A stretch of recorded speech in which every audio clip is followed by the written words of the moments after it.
Welcome guys to a video about a project that I've been working on now for a couple of days. The original idea is more or less an obsession that's been growing since like fucking 95, like a billion years ago. But it starts out with me, 11 years old, discovering a little game called Zelda, A Link to the Past. This is maybe my favorite game of all time. Depends on how you see it. But, and I also played Secret of Mana, or Seiken Densetsu 2. This game is like, I'm not gonna go too deep into it, but for me, personally, it's almost like Zelda 3 2.0. It has the same adventurous feeling but being a little more technical and more in depth, and it's just, oh my god. It was like fucking eating pancakes and then having pancakes and bacon to it. And ice cream. It's like, it's just almost Zelda 3 but expanded in a way. But that was my world that I knew of until a classmate of mine started talking about an RPG that he had played with another kid, and it was the Swedish role-playing game Dragons and Demons. When I heard about that, my 11-year-old brain was like, I was like, oh my god, that is crazy. What they told me, they were like talking about their role-playing sessions or whatever it was. And I was just mesmerized. I was immediately thinking about Zelda 3. And like playing Zelda 3 in a more expanded like way, which just my brain couldn't handle it. I was like, dude, that is so awesome. But it took a lot of years until I actually played a tabletop RPG. But now, this, as I said, this idea has sort of like just stuck around in my brain for 30 fucking years to like come to life. So I was the other day, I was like, I'm gonna do this now. I'm gonna build an RPG world inspired by Zelda 3, Secret of Mana. Name whatever the fucking RPG you can from Super Nintendo era, 90s, and try to mash it up with Dragons and Demons. And I'm also a history fucking dork. I'm like seriously dorkish about Swedish old history. So I'm thinking like Swedish 1200s, something like that. Like, that would be a great era of like basing the world in. Like, let's have it like 1200s, just before the Swedish medieval age kicks off. Sort of end of the Viking Age, sort of like that. I don't know. And this is what I did. I went on.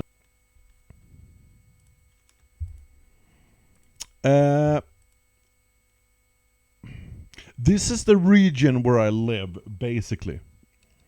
This is like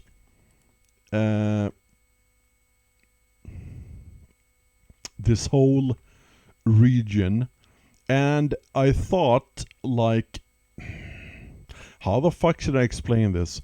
I just spontaneously got inspired by other roads and everything, and I also got inspired by Visby down in Gotland. So I made this outer wall. It goes around all this whole this region. And then I divided in like I was just spontaneously drawing the wall and made these segments or sections or whatever it is. And I wanted to try to be inspired by Zelda, like a desert here. It says Mystery's Desert right there. And Saldor's region, it says there. It's a count that lives there. And then like Destiny's swamp right here. And then the Forgotten Woods right there. I want to try to accomplish the sort of world that Zelda 3 has.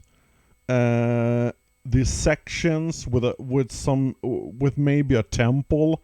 It says Temple of Death. It says like right there. I may change that, but anyways. And yeah, I've been watching a documentary series about Swedish history, Swedish Iron Age and everything. And took like screenshots and stuff of the villages and everything, how it looked. So we'll see what I will come up with. Right here is a sanctuary. I want this world to be non-relative to our world. Like, we don't have Christianity. I don't have our world religions in this. So that's why. And it's called Sanctuary in Zelda 3. It's more like Broaden and everything. House of Jarl. Here's the Jarl who lives here. I'm thinking. And we'll see what I will come up with in the end. So this is what I'm working on. Yeah. What else can I say about this world? I dubbed it Secret Vania, as inspired by Secret of Mana and like Castlevania or Transylvania, that sort of stuff. And it's not a whole town. I'm thinking in this world, this wall, all these walls have been built thousands of years ago by a civilization that is not around anymore, and it just happens to like sort of things have just evolved from then, and some places in this is just fucking hostile. You can't even visit that fucking shit. Like Swamp of Destiny and stuff like that. We'll see what I will come up with. And I will have maybe like a village. I think these sections right here, this thing, this. I think this will be like the inner town, like sort of like Kakariko Village in Zelda 3. These should be sort of connected. These sections right here. Not Temple of Death. It's not going to be connected to this. Maybe this section. I don't know, really. Yeah, I think maybe boom, boom, boom, boom, boom, boom, boom, boom, boom, boom, boom. Like this is like the main town, or I should say, region that is overpowered by this Jarl right here. It is also connected to Saldor's region, but Saldor is a character in itself. He is sort of like, he has inherited this region, and he's sort of in a dispute with the Jarl. It's like a little bit of a gray area. I'm thinking of maybe making a quest story where the Jarl is wanting to overthrow Saldor, which is not gonna end good.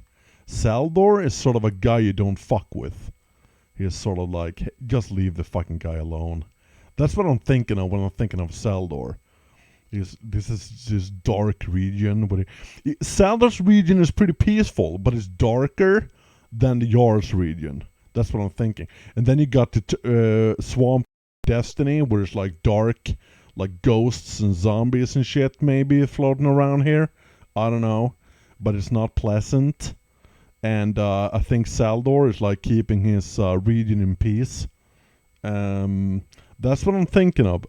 But yeah, it's very fun to work on this because it's been a mission for so many years, and now I'm like super fucking inspired to work on this. Super inspired. He just fucking clicked. I'm listening to a podcast about role-playing games, and I'm just, oh my god! Finally, I get to make this world or land or whatever the fuck it is. Yeah, it is a world. And maybe I will give this region a name, which is connected to the Jarl. Yeah, fuck yeah. Bye bye for now.